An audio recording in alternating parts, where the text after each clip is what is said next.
Welcome to the Natasha Helfer Podcast. To help keep this podcast going, please consider donating at natashahelfer.com and share this episode. To watch the video of this podcast, you can subscribe to Natasha's channel on YouTube and follow her professional Facebook page at Natasha Helfer, LCMFT, CST-S. You can find all her core resources at natashahelfer.com. This podcast addresses many topics around mental health and sexuality. It may not be suitable for minors. Some topics may elicit a trigger or emotional response, so care for yourself accordingly. The intro and outro music for these episodes is by Autocrate.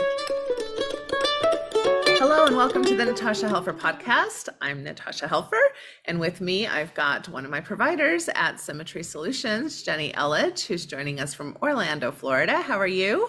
Hey, good to see you.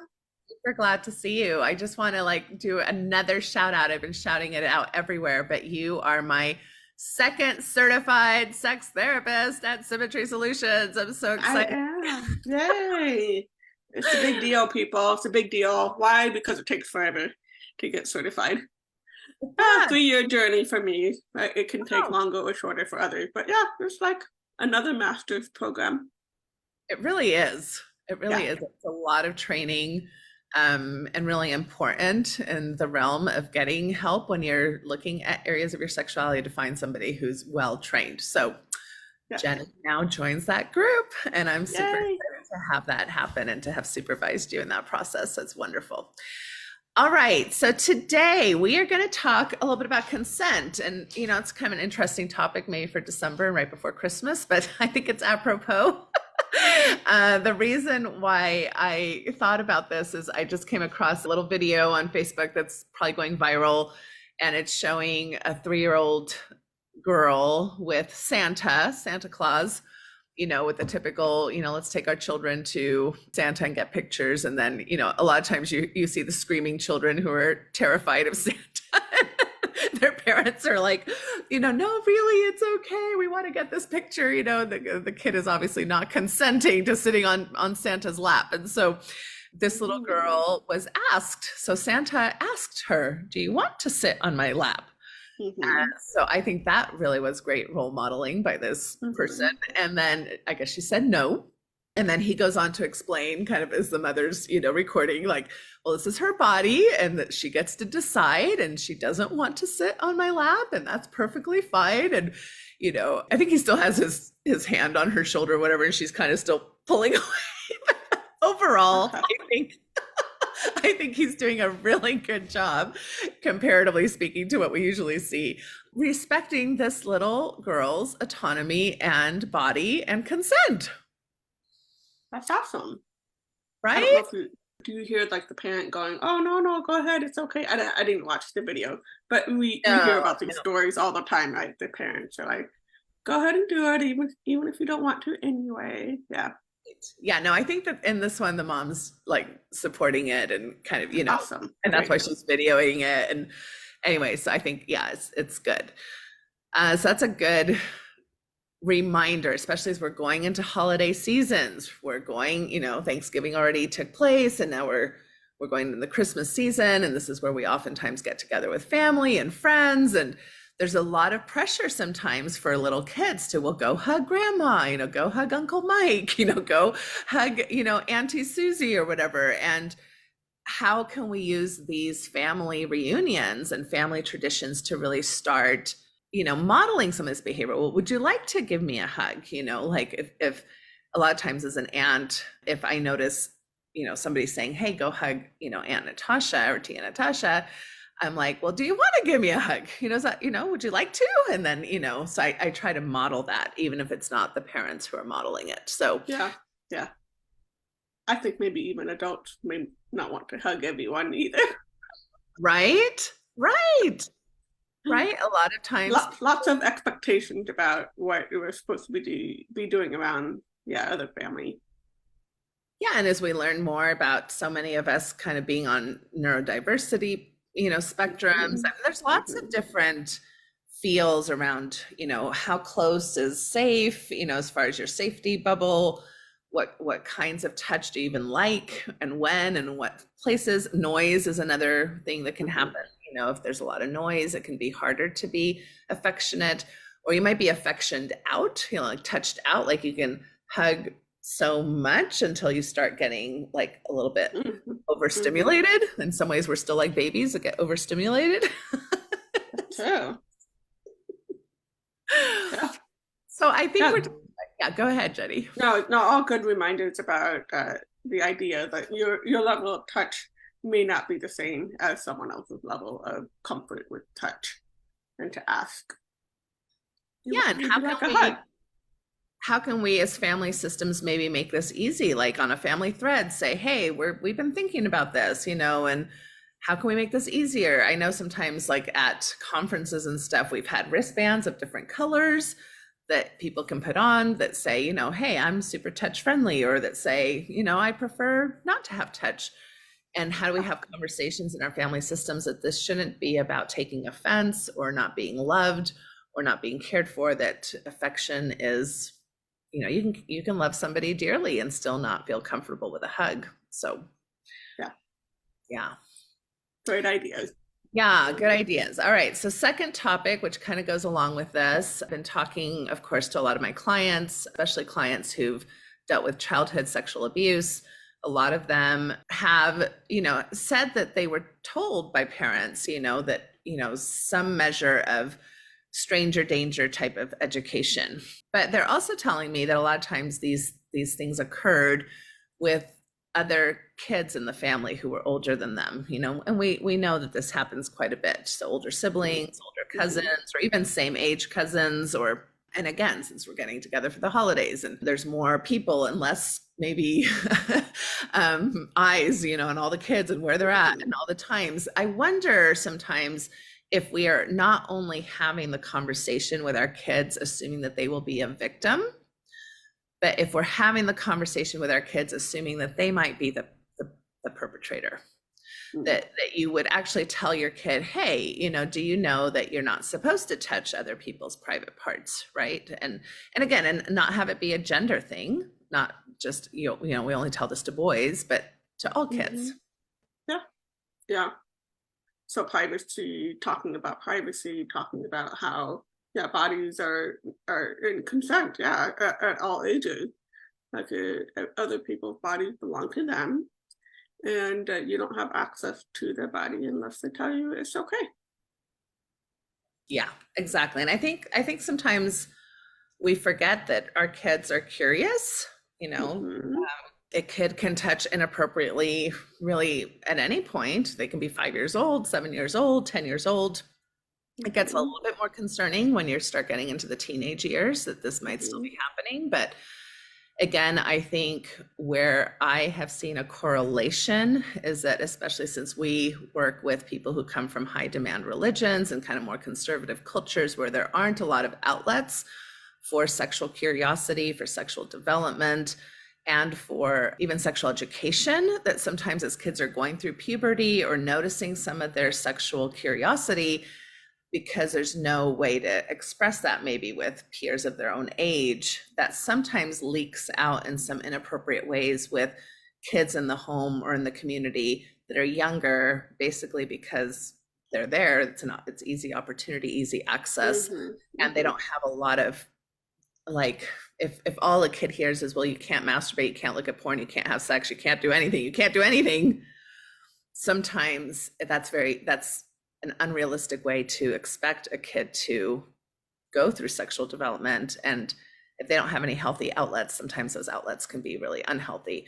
So we do see a lot of people who will touch a sibling or a cousin or a peer inappropriately in those younger developmental years that are not necessarily pedophiles, that do not necessarily go on as being risk factors in their adult lives, but are still acting inappropriately and in ways that can be very harmful and damaging to other kids during these years. Right. Yeah, both things are true. Yeah. Not necessarily criminal, but also not appropriate, right? Yeah. So what's happening there? Yeah. And of course, this can be a real tragedy for family systems when this happens, and it's like, cousins who love each other or siblings who love each other, and then parents and aunts and uncles who, how are we going to deal with this? And it can be very scary and hard to know how to deal with these kinds of situations. So again, being proactive, hopefully having some preventative measures.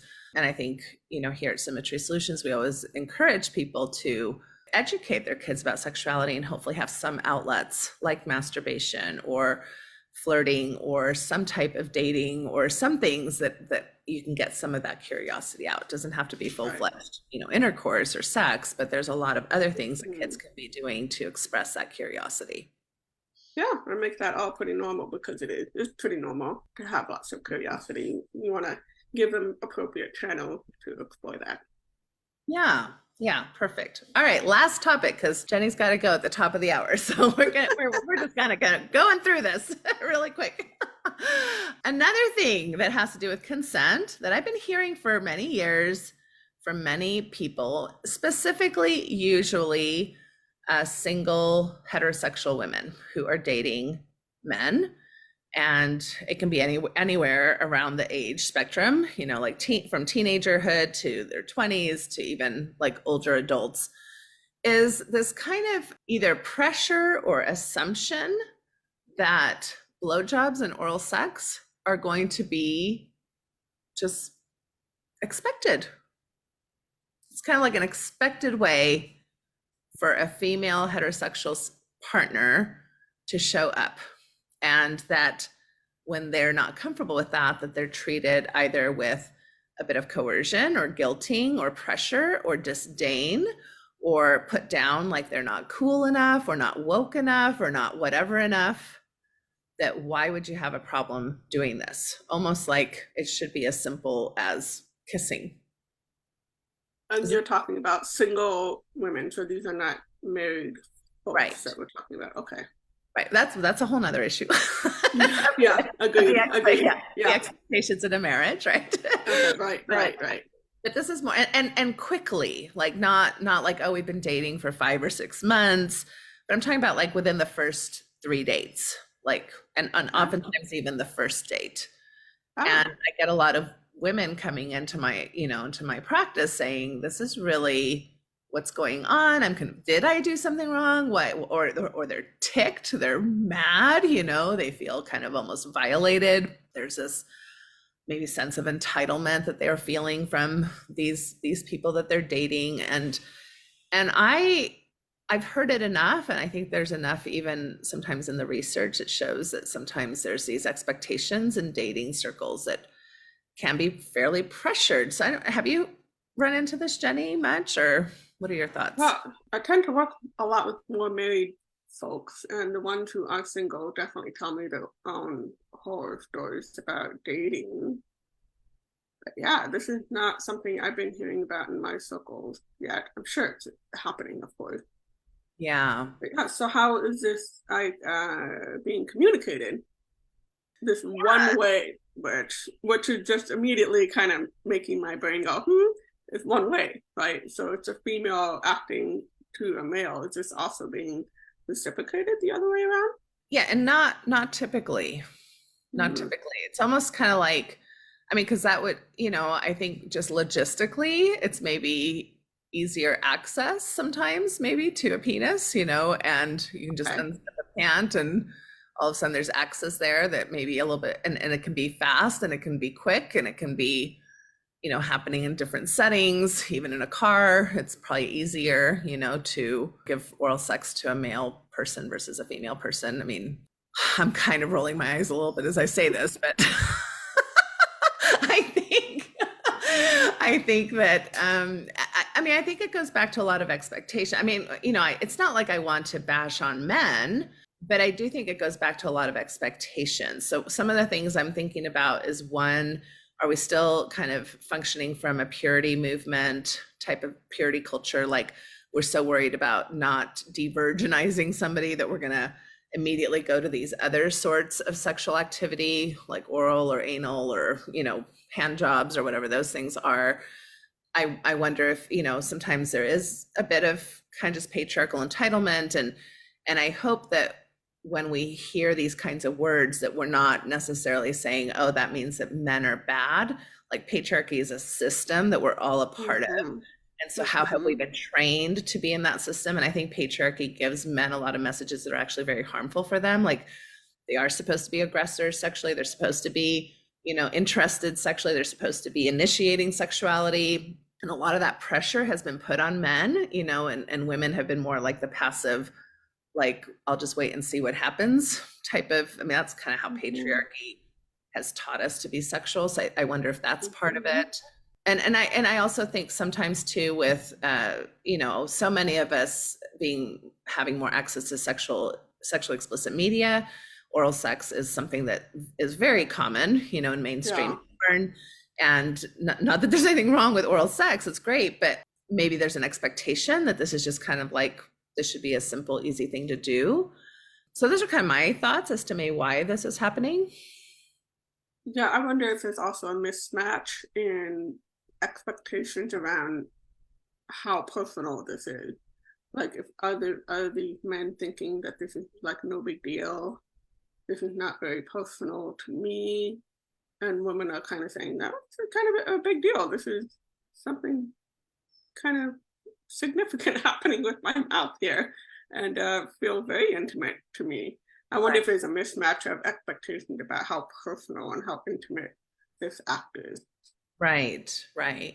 Yeah, and for me, I'm a big fan of oral sex. I love offering and receiving oral sex. At the same time, for me, it is more personal. It's more of an intimate act than even just, I would say, penis and vagina intercourse for me, right? And I think not everybody would agree with that, but I think a lot of women do. It's pretty personal to have, genitalia kind of like in your mouth and in your, your senses of smell, taste, all of that stuff. It's very personal and very intimate. So, and then I think you kind of alluded to, well, how are they asking? And I think there's two ways this kind of goes down. From what I'm hearing is there can be like the way that I think is least helpful, which is just to kind of take your hand on top of the head and push somebody down towards your genitals. So that's not even communicating anything. That's a nonverbal ask that's happening. Nonverbal ask, right? Within the first 1, 2, or 3 dates. Is that what I'm hearing? Right. That's very common. And so that's very directive and without any communication or asking or, consensual talk, which, by the way, like in the BDSM world, if you actually like that and you want your head pushed down, because some people do like that kind of directive, you take time to negotiate that ahead of time into your play. Yeah, if it's a power play kink, thing that you enjoy. Right, because some people behind the scenes that you don't necessarily see on porn, this is already discussed ahead of time. That's true too. Exactly, right. Where ethical porn is being made, right? So yes, and I think the other way it's just being very verbal, but very kind of like, well, yeah, you're okay going down on me, right? Like, which is very different than saying, hey, what are your thoughts about oral sex? And is that something you enjoy? And how do you feel about giving, and how do you feel about receiving that? And is that something you'd be up for with me? Is that something you'd be interested in? That's a good way to talk about it. Bring it up. Oh, Natasha, I'm trying so hard not to laugh, but I'm like, the assumptions that are being made here. You're okay with going down on me, right? It's such a leading question. Right. There's a big difference between asking. It's like, what is it that you're wanting? Are you wanting a dating experience? Like, are you wanting to see if this is going to develop into a relationship?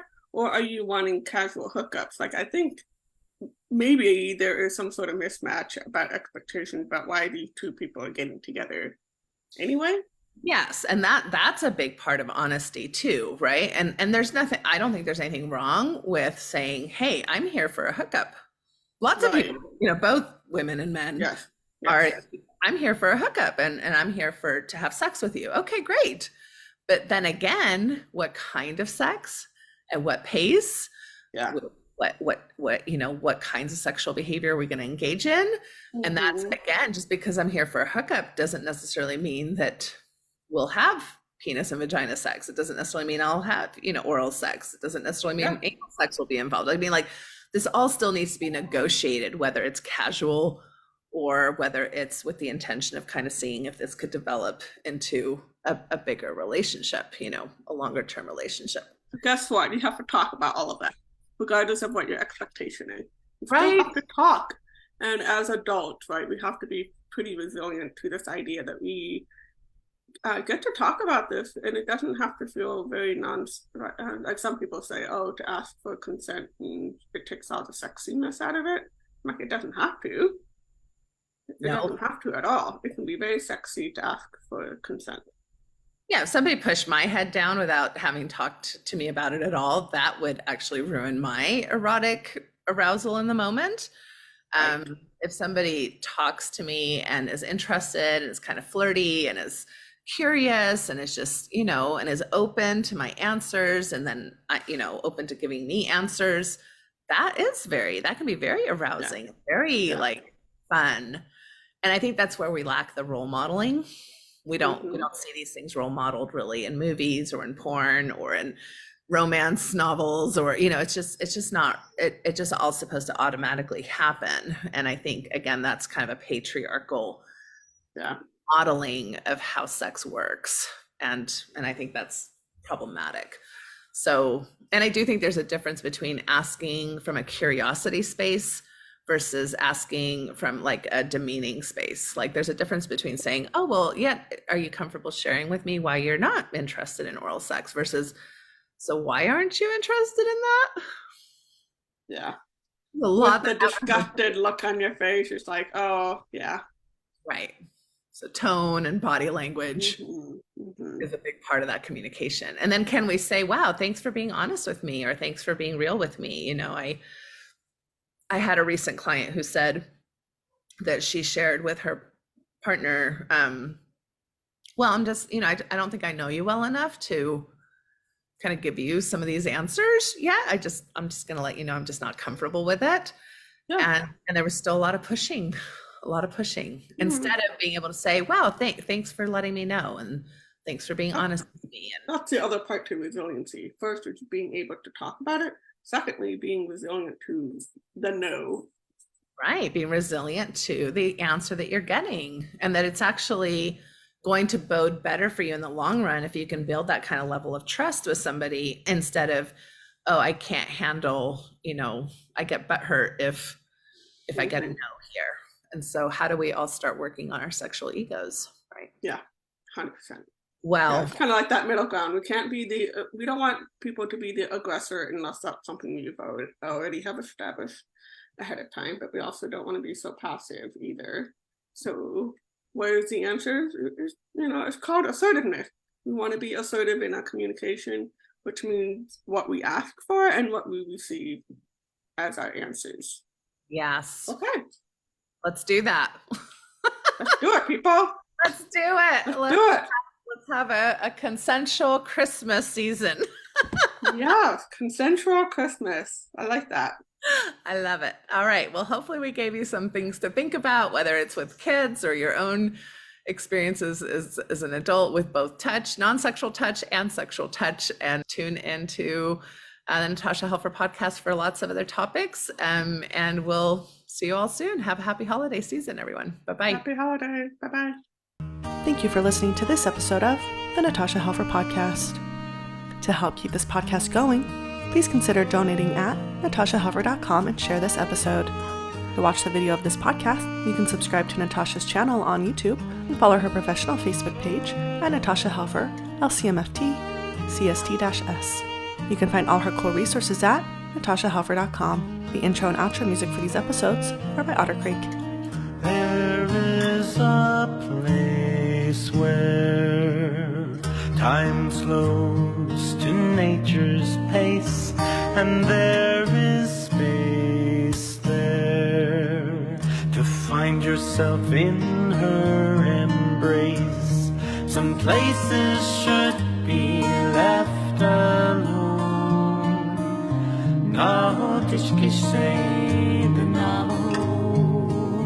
So we can always go to the homeland of the heart.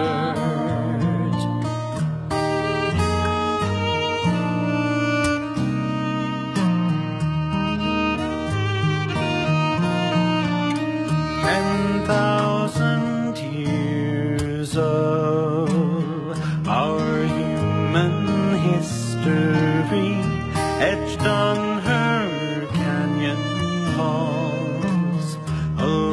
outside Earth's mysteries. Some places should be left alone. Noch nicht geschehen, so we can always go to the homeland of the heart, to the homeland of the heart.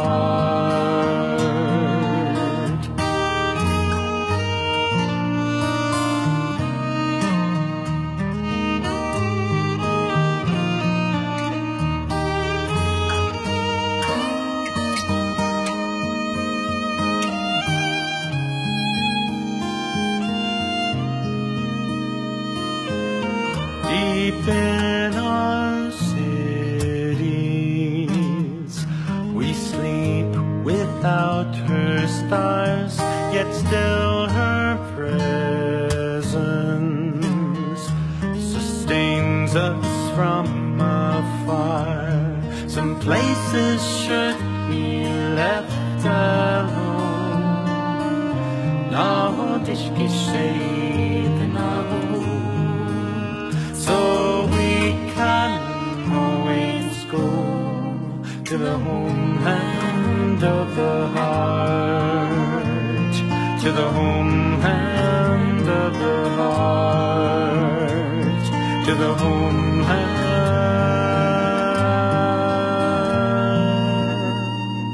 of the heart.